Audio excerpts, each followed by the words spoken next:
Good morning. Happy Thursday. It's the end of the work week for me, but I hope that you're having an excellent day. Today is a good day because it's good hair day. Like, we all love good hair day.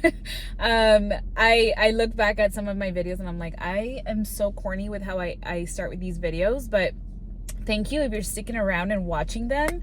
I appreciate you so much. I don't have to do anything fancy. The Lord does what the Lord's gonna do, and I'm just here to be used as a vessel. And I am excited today because I just, I want to encourage you before we even start in the video. I want to encourage you that whatever it is that like your routine is in the day, like if you go to work like I do and you're driving, I encourage you to just take that time, turn off distractions, like don't listen to music, don't do any of that, and just pray. Like, just pray. I have been doing that this week, very intentionally. I've mentioned in the videos this week, like I've been feeling just things, and it's just been a lot, and I don't know, like I get, like right now I feel happy. Like it's the joy of the Lord of spending time with him and just being able to tell him all of my worries and knowing that he's going to take care of it. Like, I just encourage you to do that, to make sure that you're spending time with him in prayer. But okay, let's get into today's video. And if you have not subscribed, please subscribe. There's a ton of you that are watching my videos and you're not subscribing. So be kind and subscribe because it helps me out so much, and it helps to spread the word and this encouragement that I just feel that the Lord puts in my heart. And so anyways, we're gonna get started on today's video because yesterday I was talking about Gideon. Gideon is like my new homeboy. Like I thought me and Moses were like this, and now me and Gideon are like, man, we're like the same person. And I feel like most of us are going to relate to today's video, because we are now moving past the part where, Gideon is like doubting that, that the Lord is even who he says that he is. Like, that was yesterday's video, right? He's doubting and he's like, you're not the God, like prove it, right? So now we're in Judges chapter 6 and chapter 7. So it's towards the end of chapter 6 where Gideon is now like, he's like testing the Lord. Like he's getting way too comfortable with how he talks to the Lord, that he's like, prove it. He's like, what's up, God? Prove it. Prove that you're this, that you're really telling me to do this stuff.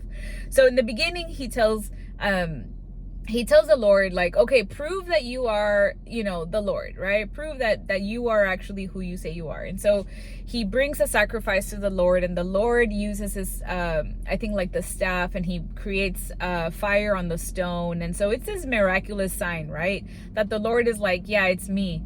And then Gideon, I love his response. He's like, in what today's language would be, he'd be like, oh dang, you are, I'm screwed. Like literally, like I feel like that was what he said.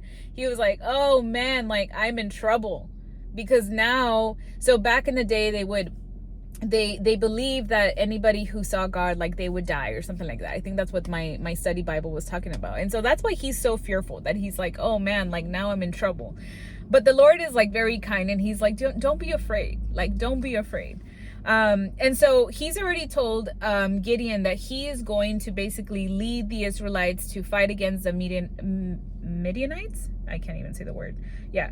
And Gideon is doubting, right? He's like, you've called the wrong person. It's not, And so he now tells, it says the people were angered and formed an alliance against the Israelites. So the other people were getting angered by everything that's going on. They now have kind of formed this alliance. They're ready to go against the Israelites. But then the Lord gives Gideon power. Like, I love how it said that in the Bible. The Lord gives Gideon power. And then he summons all of these warriors, all these people, so that they can fight the Midianites. I don't know, whatever you say. And so Gideon is still lacking faith, and he's like, okay, prove that you're telling me to do this. Like, prove it that it's really me who you're calling.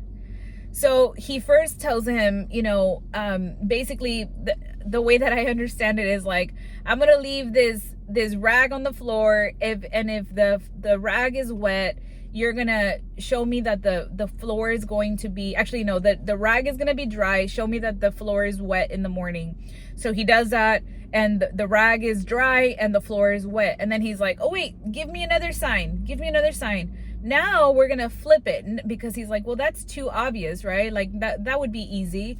So flip it. Now make the rag wet, and the land or the floor is going to be dry. And so the Lord's like, bet, let's go. He does it, right? I feel like this back and forth between Gideon asking for signs from the Lord and then the Lord proving it is so much of what we do. Like, we are often looking for signs when literally we have experienced miracles. Like, Gideon is over here asking for some silly signs from the Lord that he is the one that he's calling to fight the Midianites. Why can't I say that word? You know what I mean. And the Lord is like, bro, don't you remember that I just put this stone on fire? Like, I feel like a lot of us are in that position where we already know that it is us that God is calling to do certain things. And then we're like, okay, God, but if it's really you, as I drive down this road on my way to work, make all the lights green, and then I will know that it's from you. Like, I laugh because I have definitely done things like that, and I'm like, I know, God, you don't need to prove it, but prove it so I know it's you. Like, prove it. And it's funny because in the wording of how Gideon talks to the Lord when he's asking for his sign, he's literally like, don't be mad, but can you prove it? And I feel like we shouldn't be testing the Lord. Like, the Lord will do and can do whatever the Lord wants and can do. Like, he just will do. Like, he doesn't need to prove anything. Everything in this world, oh my gosh, why am I itchy in my chin? Everything in this world is proof of his existence. The fact that you are here watching this video is proof of his existence, okay? Like, these are miracles. Like, the fact that the way that humans come to life is a miracle. And yet we are here questioning. And it's in the silliest things too. Like, it's like, God, if you really want me to go talk to my coworker about my faith, can you prove it? Can you show me a sign, show me a rainbow, and then I'll know it's you. And then you're waiting for the rainbow to come. Like, guys, like, the Lord doesn't have to prove anything to you. Look at your life and look at all the miracles that he's already done. Stop testing the Lord and stop testing the Lord for something that you already know. Like, it only shows our lack of faith that we question our Creator. Like, we are questioning whether it is really true that what we heard is his voice and not ours. It is like, it's like disrespectful at this point that we do that. Like, Lord, forgive us for being so, like, having so little faith that when you call us to do something, and when we hear a voice, that we are doubting you, that we're doubting that was really you.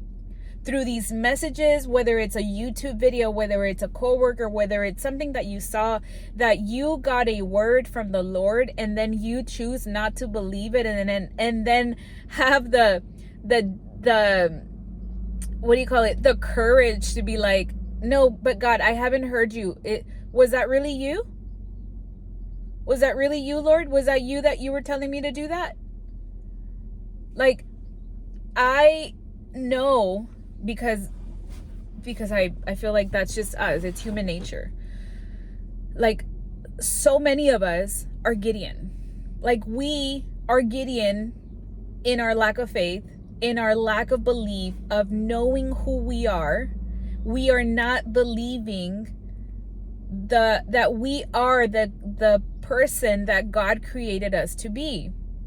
Instead of believing that positive image, the fact that we were created in his image, instead of believing that, knowing all the proof that we have, we choose to believe the dirty lies of the enemy that are like, you are not good enough, you don't sound good, you aren't pretty, you aren't handsome, you shouldn't do that, your voice doesn't matter, you're too big, you're too little, you're too fat, you're too skinny, whatever dumb lies the enemy likes to put in our head.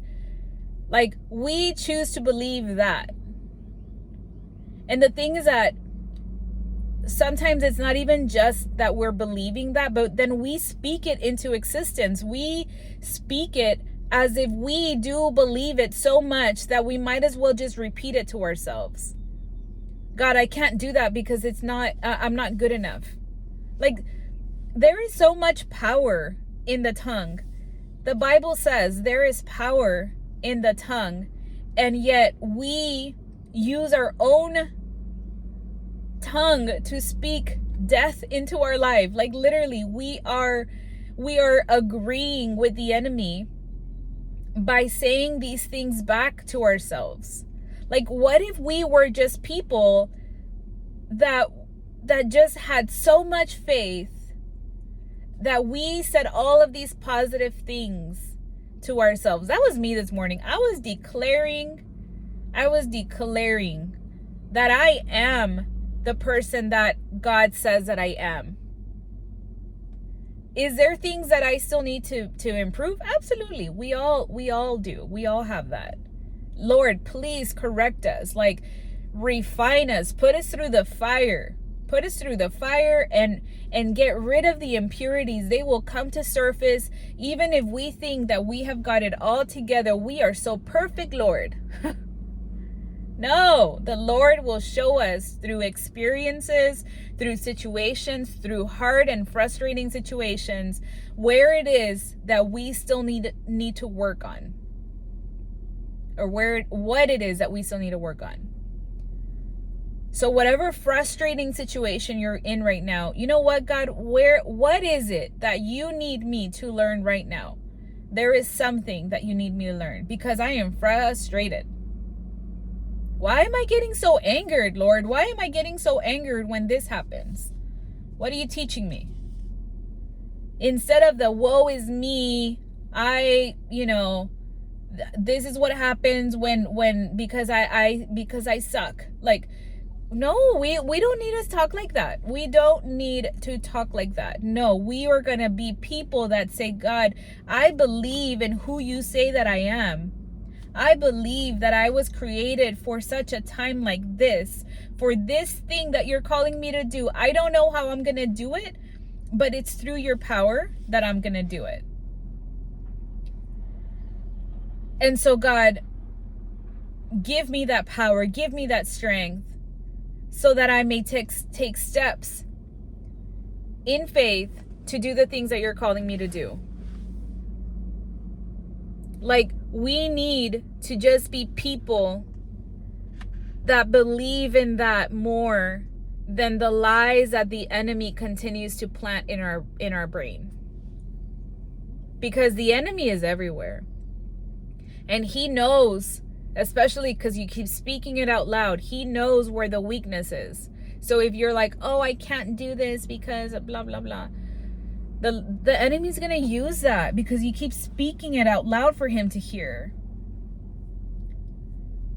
Like, I am that girl too.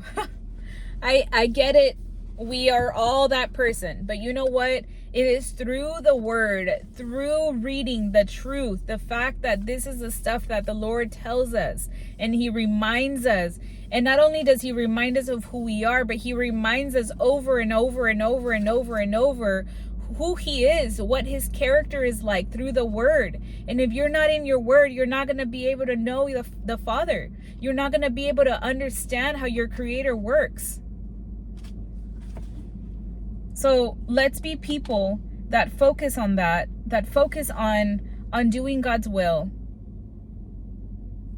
And just watch what he does. Watch what he does. I love Gideon. Gideon's my boy. I feel seen with Gideon, because it's like, despite all the miracles in our life, despite all that, we still doubt the Lord.